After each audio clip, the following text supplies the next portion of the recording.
Salut, c'est Antoine et je suis ravi de te retrouver dans cette nouvelle vidéo. Au programme aujourd'hui dans cette vidéo, comme tous les lundis, on va faire un point sur mes résultats de poker sur la semaine dernière. On va regarder le plus gros pot gagné et le plus gros pot perdu à la fin de cette vidéo. Et puis entre les deux, voilà, je vais faire un petit point sur mon évolution technique, ce que j'ai bossé, comment j'ai fait, sur quoi j'ai mis mon focus cette semaine pour essayer d'avancer. Avant de commencer cette vidéo, comme d'habitude, je t'invite à la liker, c'est très important pour moi, pour les faire connaître, pour m'aider à faire connaître ces vidéos. À laisser un commentaire à la fin de cette vidéo si tu souhaites réagir ou m'encourager ou me remercier ou ce que tu veux. Ça me fait toujours plaisir. Et puis à t'abonner à la chaîne si ce n'est pas encore fait, ça c'est très important aussi pour m'aider à faire connaître cette chaîne et ces vidéos. Je te remercie d'avance, ça te prend 2 secondes. On va donc faire un point tout de suite sur les résultats. Alors, moins 18 € cette semaine. Voilà, en gros, un peu de progression sur Unibet, un petit retrait sur PMU et un petit peu en retrait sur Winamax aussi. Voilà, je vais, comme d'habitude, comme la semaine dernière, je vais pas m'étendre plus là-dessus, parce que c'est vrai que ce tableau-là, c'est juste vraiment pour faire un point. Donc ça fait un peu moins de cave, donc il n'y a rien de bien méchant. Je vais juste tout de suite comparer, comme d'habitude, montrer, voilà, les différentes rooms, 604,44 sur Unibet, c'est bon. Winamax 294,41. Et il nous reste PMU. Voilà, donc j'ai dû le relancer, il avait un peu bugué. 362,78. Ok. Je vais donc plutôt m'attarder, comme la semaine dernière, sur voilà, ce qui s'est passé, le déroulement de la semaine. Alors voilà les graphiques de la semaine pour ce qui est de PMU et Winamax. Du coup, début de semaine catastrophique. Première session, moins 45 €. Un peu moins de 1000 mains jouées. Mince, je vais vérifier un truc. Session. Ouais, c'est ça. 945 mains, donc c'est bien ça. 945 mains de jouer sur la première session. Moins 4 cave et demi. Voilà, tout va bien. J'avais commencé sur PMU, j'ai fini sur Winamax. Je me suis fait enchaîner. On voit un gros écart avec la jaune levée, enfin la orange, la courbe orange. Donc voilà, c'est les pots qu'on va voir juste après certains. Donc voilà, ça commence super. Néanmoins, bon voilà, ça m'affecte pas plus que ça. C'est juste que je sais que je vais devoir galérer pendant 2-3 jours, voire toute la semaine pour récupérer ça. Mais bon, c'est comme ça. C'est la variance, on s'en fout, on joue pas au poker sur la semaine, on joue au poker sur l'année, sur les 2-3 ans qui viennent. Donc voilà, je continue simplement à essayer de me focus, à essayer de bien jouer. Je compte 3 de mémoire sur cette session-là, ça a été, j'ai pas super bien joué, mais j'ai pas non plus, c'était pas fou. Par contre, le lendemain, j'ai super bien joué. Alors pas parce que je suis en train de remonter sur la courbe verte, c'est surtout, encore une fois, alors je vais répondre à un commentaire qu'on m'a laissé sur une des vidéos, j'ai pas répondu par écrit parce que c'est trop long de dire ce que je pense. La santé avant tout, qui me dit voilà, que j'ai tellement de V à prendre ailleurs que de me concentrer là-dessus en NL10. Je suis pas d'accord totalement. Oui, je suis d'accord, bien sûr, on peut prendre de lever à bien d'autres spots, mais j'ai travaillé en fait, j'ai travaillé mon jeu pré-flop pour essayer de résoudre un petit peu mon plan de jeu à ce niveau-là, pour essayer de faire le moins d'erreurs possible. On va voir encore que j'ai des petites choses à affiner pour certaines mains comparées à tapis pré-flop, mais globalement, voilà, mon jeu pré-flop, je l'ai un petit peu mieux mis au point, éclairci, et cette semaine, j'ai bossé sur les ranges enfin, quand il y a des limpers avant moi, pour ISO. Donc voilà, cette stratégie-là est mise au point aussi. Et puis voilà, ça fait une semaine ou deux que je travaille sur les spots d'overbet, sur les spots de check raise. Voilà.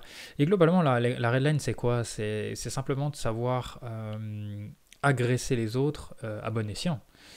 Et ne pas générer trop de pots moyens qu'on abandonne river ou turn. Et d'aller gratter plein de petits pots et des pots moyens. Et j'écoutais ce matin en travaillant une interview pas d'Alexandre Luneau, de Julien Martini.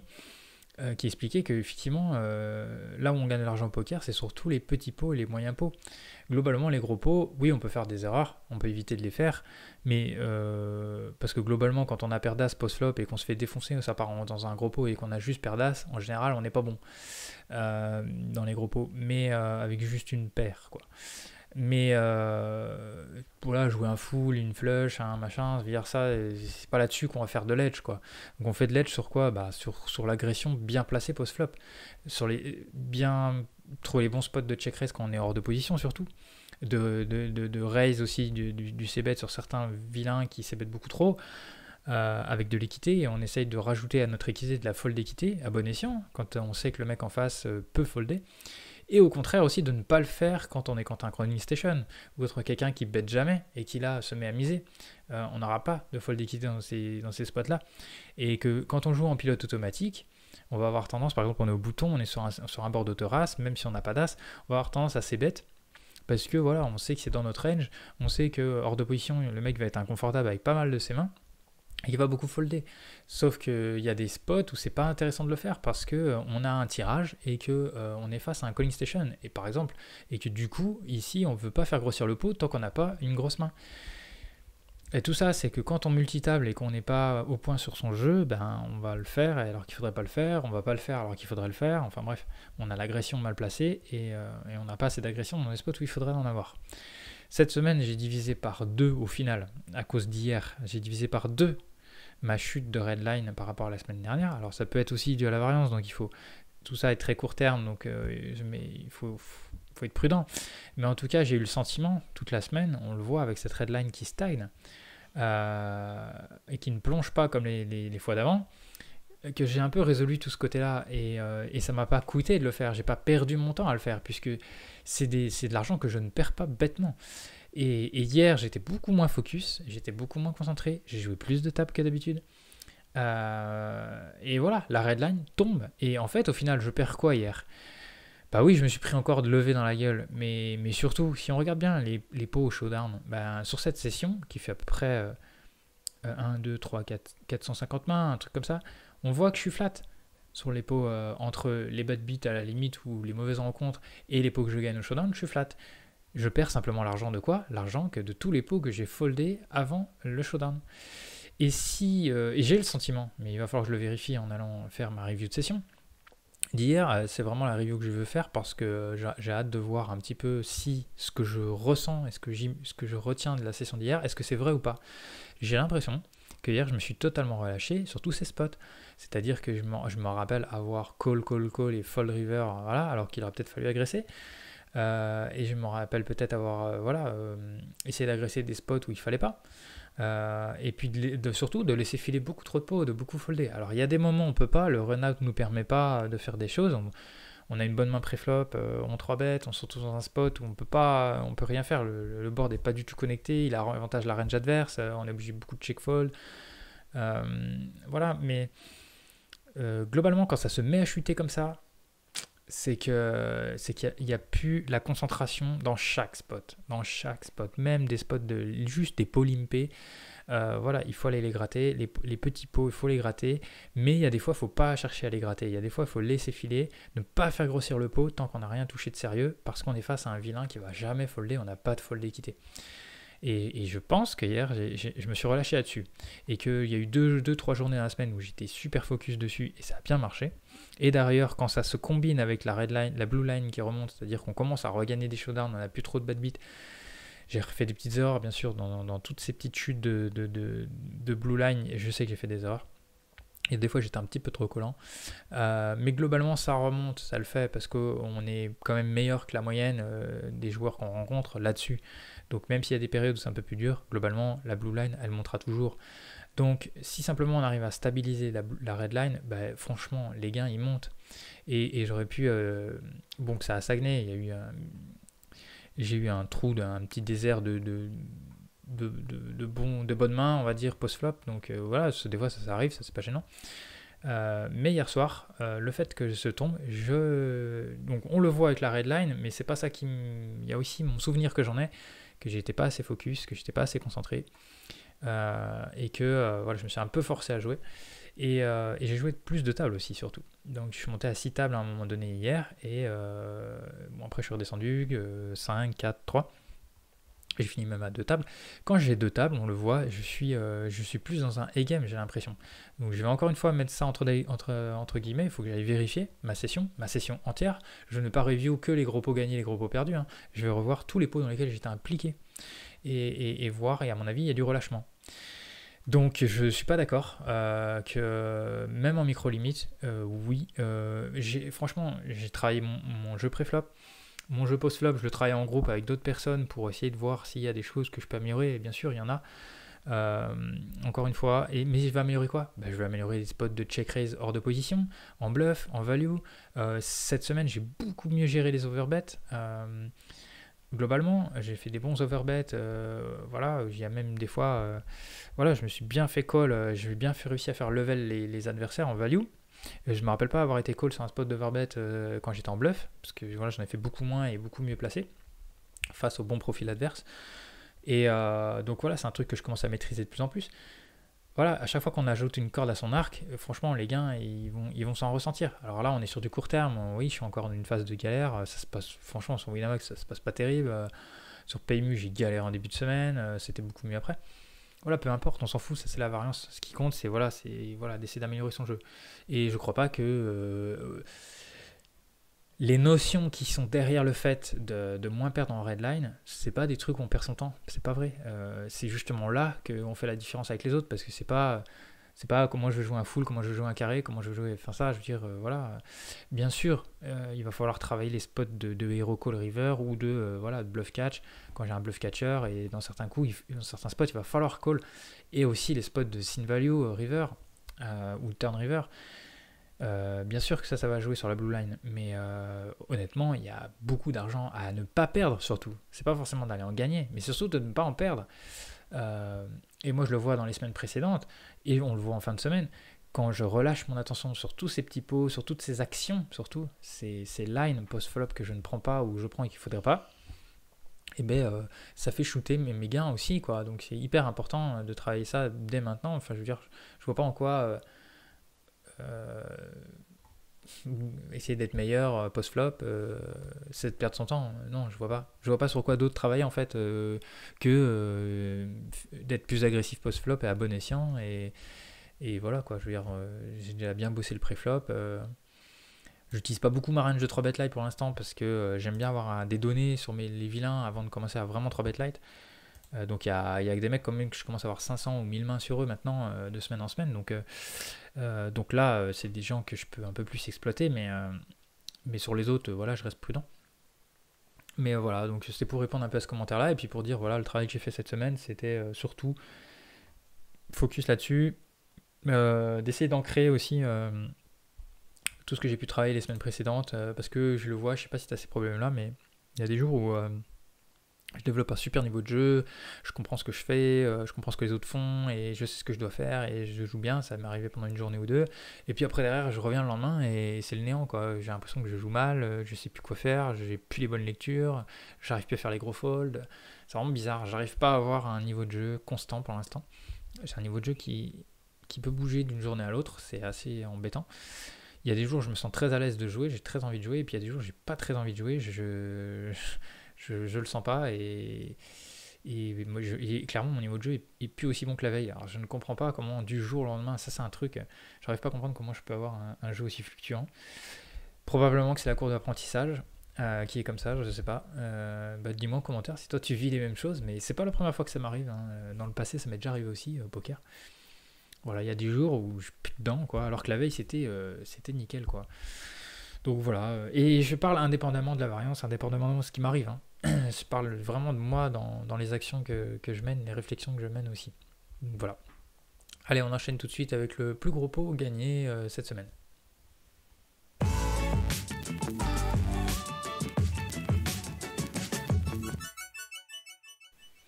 Ok, donc c'est parti pour cette main. Du coup, on se retrouve avec Valet-Valet au small blind. Ça fold de partout.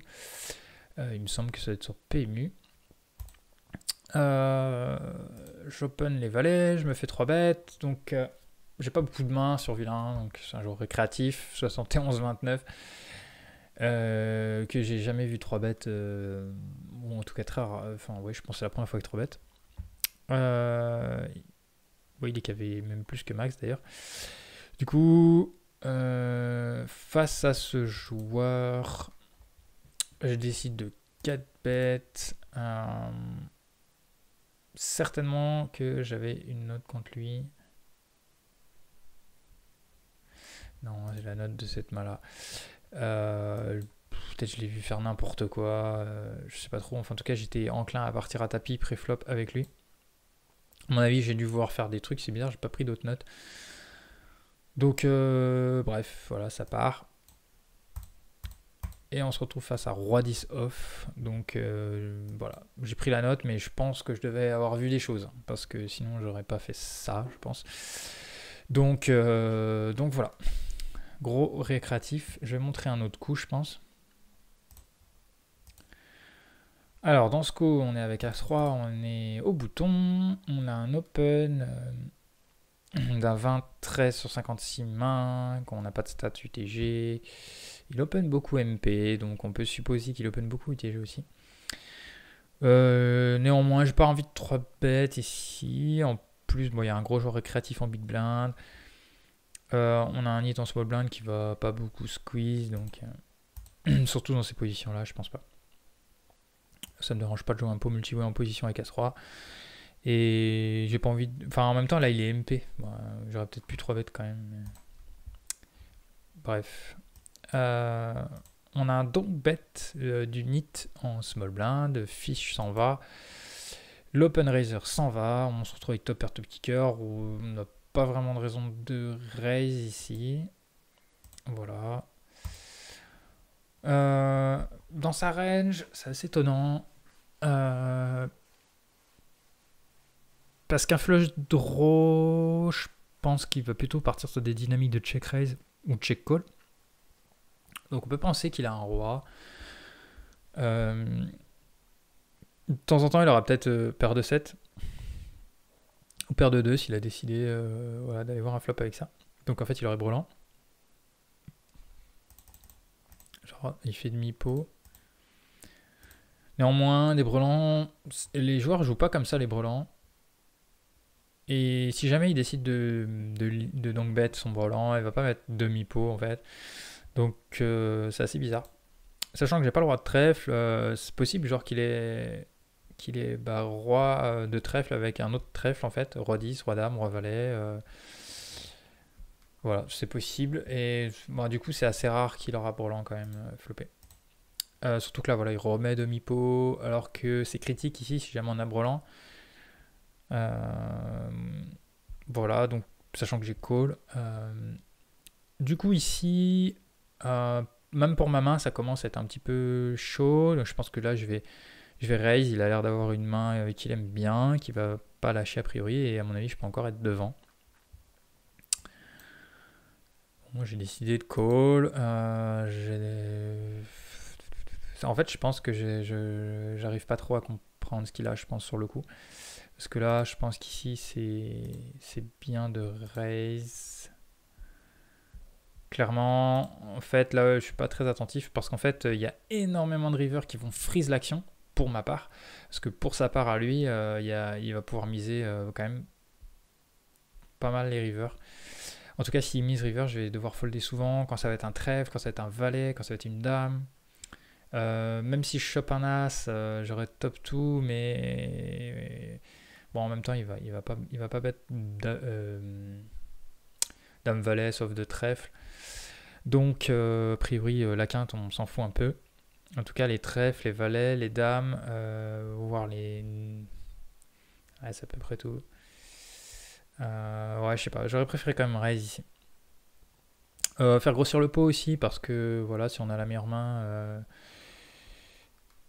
est-ce qu'on a envie de faire grossir le pot? Enfin, vraiment, on a de la protection à faire ici aussi, puis de la value à tirer, parce que quand même, si on a la meilleure main avec le roi, river, quand je dis ça peut freeze l'action aussi pour lui. Par exemple, si jamais un trèfle sort, qu'il n'a pas un tirage trèfle, qu'il a juste un roi moins bon que le mien, s'il a roi dame par exemple, ça peut freeze l'action et je peux ne pas tirer de value. Et si toutes les cartes qui peuvent faire rentrer des quintes aussi également peuvent lui faire peur. Donc en fait c'est maintenant en fait que je peux lui faire mettre de l'argent avec un roi moins bon.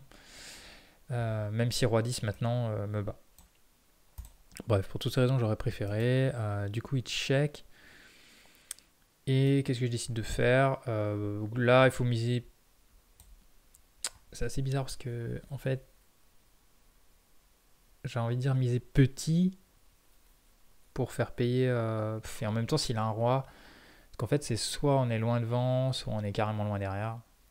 Donc en fait c'est un bet fold et je pense qu'il faut essayer de value. Maintenant si on est sur un value genre s'il avait As, qu'est-ce qu'il aurait pu miser il aura jamais As roi de trèfle parce que bon il aurait squeeze donc il aurait genre As dame, As 10, As valet de trèfle mais c'est assez bizarre de donc bet. Donc je serais plus partant de faire un bet fold mais assez cher pour faire payer des rois en fait. Ouais, ce que j'ai fait. Ben voilà, un spot d'overbet tout simplement. J'essaye de me polariser en fait. Parce que de toute façon maintenant je bats. Non, je bats pas.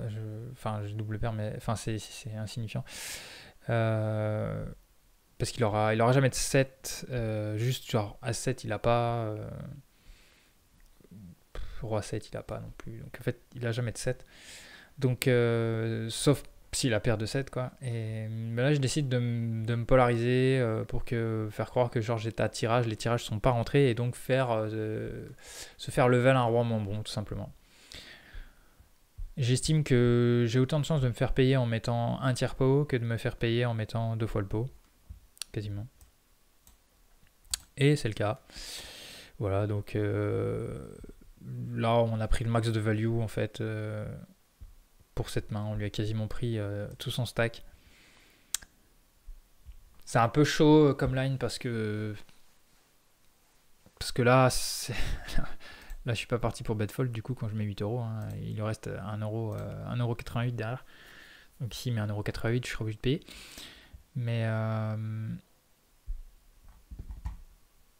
c'est l'esprit, c'est ça, c'est de se polariser et d'être sûr que globalement il y a des rois dans sa range. En fait, je sais que dans ma tête, je me suis dit, ouais, il a un roi moins bon forcément, parce qu'à ce roi, il aurait squeeze et alors je pensais pas qu'il aurait le flush draw en plus, mais dans mon esprit, c'est vraiment ça. Il peut avoir roi dame, il peut avoir roi valet, il n'y a pas que des rois 10.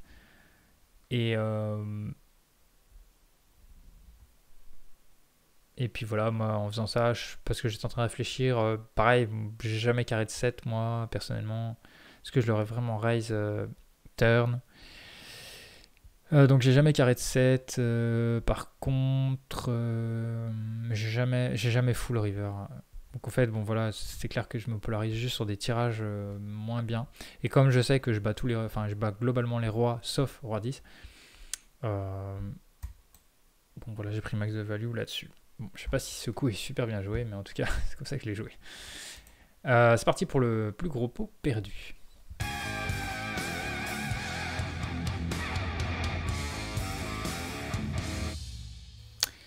Alors, le plus gros pot perdu, ça va aller très vite, parce que c'est un pot qui est joué pré-flop. Je me retrouve contre un regfish simplement parce que j'ai que 146 mains contre lui et que il s'est bet que 20% du temps. Donc déjà, ça c'est un premier leak. Après, c'est un peu bizarre, c'est range d'open. On voit qu'il fait attention à ce qu'il open, mais il open pas ses boutons. Il open beaucoup MP, on va dire. Small blind, c'est bien. Donc, du coup, il y a des trucs encore un peu bizarres. Je suis pas concentré, je le 3-bet pas comme il faut. J'aurais dû mettre 90 centimes et pas 1,10. Et je fais pas attention non plus. Enfin, j'ai réfléchi. Hein. Je ne snap call pas ici, mais pourquoi? Parce que simplement, je m'interroge. Déjà sur son sizing, mais ça sur le coup, j'y ai pas pensé. En fait, ce mec, soit il fait tout le temps ça et il a pas de sizing de 4-bet bluff, c'est-à-dire que quand il 4-bet, il 4-bet que des nets, vraiment des bonnes mains. Et parce qu'en fait, il va jamais 4-bet tapis en bluff. Donc, soit demain, je le vois faire 25 BB et je m'aperçois qu'il fold sur 5 bets. Donc, ça veut dire qu'il 4-bet bluff 25 BB et il 4-bet le tapis quand il a des meilleures mains. Donc auquel cas c'est une bonne note à prendre contre lui. Par exemple As Roi, bah, on 3 bet pour value mais on fold. Parce qu'en fait on va tout le temps se jouer au mieux un flip quoi. Et encore un flip on est un peu derrière. Parce que le mec je pense pas qu'il va faire ça avec Roi Dame. Et donc au mieux on est en flip, petit flip légèrement derrière. Et donc avec la rack on se fait défoncer. Lui et moi. Même lui ne gagnera pas d'argent hein, à répéter tout le temps ça. Si on joue que des flips, c'est pas intéressant en micro limite. Il y a trop de racks. Et donc voilà, il faut 3 bêtes pour value. Et quand on se fait 4 bêtes tapis, on fold.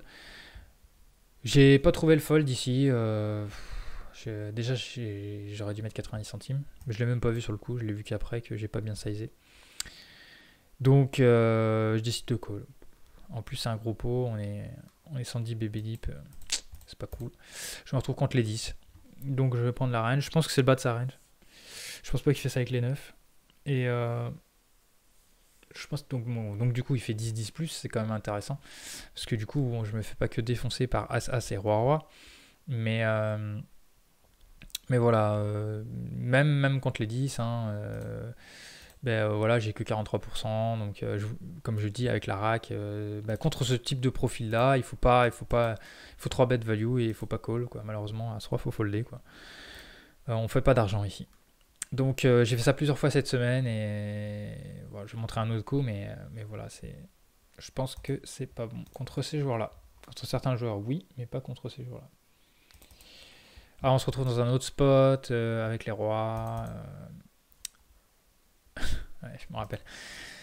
Open du MP, 3 bêtes, d'un récréatif 40 à 23, mais bon, 3 bêtes 7,1%, c'est à peu près standard, même si ça commence à être déjà des bons 3 bêtes.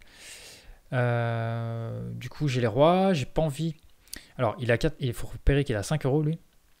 Et lui il a 10 comme moi. Il y a 2 nits après dans les blindes, donc même si depuis avec les stats on voit que je pourrais changer un peu les couleurs. Ils sont pas vraiment nits, ils sont juste bien tight. J'ai pas envie que ça rentre. Et lui à la limite si je peux le dégager et me retrouver simplement avec le récréatif, ça me va. Je décide de faire tapis, je pas vraiment de sizing ici parce qu'il est trop short stack. Donc même si je mets 25 BB, il est commit. Lui, j'ai pas envie qu'il rentre spécifiquement. Et en même temps, s'il rentre, c'est pas bien grave parce que je pense pas que j'ai fait toute cette déduction là in-game. Mais j'ai un side pot en fait de 10 euros qui va se faire parce qu'en fait, lui, il a 5 euros. Donc en fait, il y aura 5, 5, 5, ça fera un pot de 15. Et puis entre lui et moi, on rejouera un pot de 10. Donc en fait, globalement, si je défonce sa main qui call, je vais très souvent prendre le side pot en fait avec les rois. Il faut vraiment que lui il ait les as quoi. Donc voilà, sinon je domine complètement sa range. Donc au pire, je sors flat moins la rack bien sûr, donc je perdrai un petit peu d'argent, mais de temps en temps, lui comme c'est un récréatif, je me dis sur 7,1% de 3 bêtes, c'est bon, les rois c'est large devant. On peut de temps en temps faire un strike. Puisque l'open raiser, l'initial raiser rentre et le récréatif complète également. Et on se retrouve face aux dames et aux as et les dames font brelan, c'est magnifique. Je prends même pas le side pot, j'ai la pire des situations, c'est lui qui prend tout. Donc voilà, je me suis bien fait défoncer. Tout ça c'était en début de semaine. Hein. Voilà, quand je dis que c'était un peu tendu. Voilà, donc j'ai 17% dans le three-way. Et je dois avoir 80% en gros contre la paire de dames pour le side pot. Donc j'arrive même à perdre le 80%. Donc c'est génial. Voilà pourquoi en gros on voit ma courbe qui tombe et la courbe jaune qui reste un peu en l'air. C'est parce que je me suis pris des trucs comme ça dans les dents. Donc voilà, je vais m'arrêter là pour cette semaine. Je ne vais pas faire trop long cette vidéo. J'espère que ça t'a plu. N'hésite pas en commentaire à réagir à tout ce que j'ai pu dire dans cette vidéo. Surtout à la liker avant de partir, ça c'est vraiment important. À t'abonner à la chaîne si ce n'est pas encore fait. Ça aussi c'est important, ça coûte rien non plus. Et je te donne très vite rendez-vous pour des nouvelles vidéos. Et sur Poker Stratégie, c'était Antoine. Je te dis à bientôt et good luck au table si tu joues. Salut!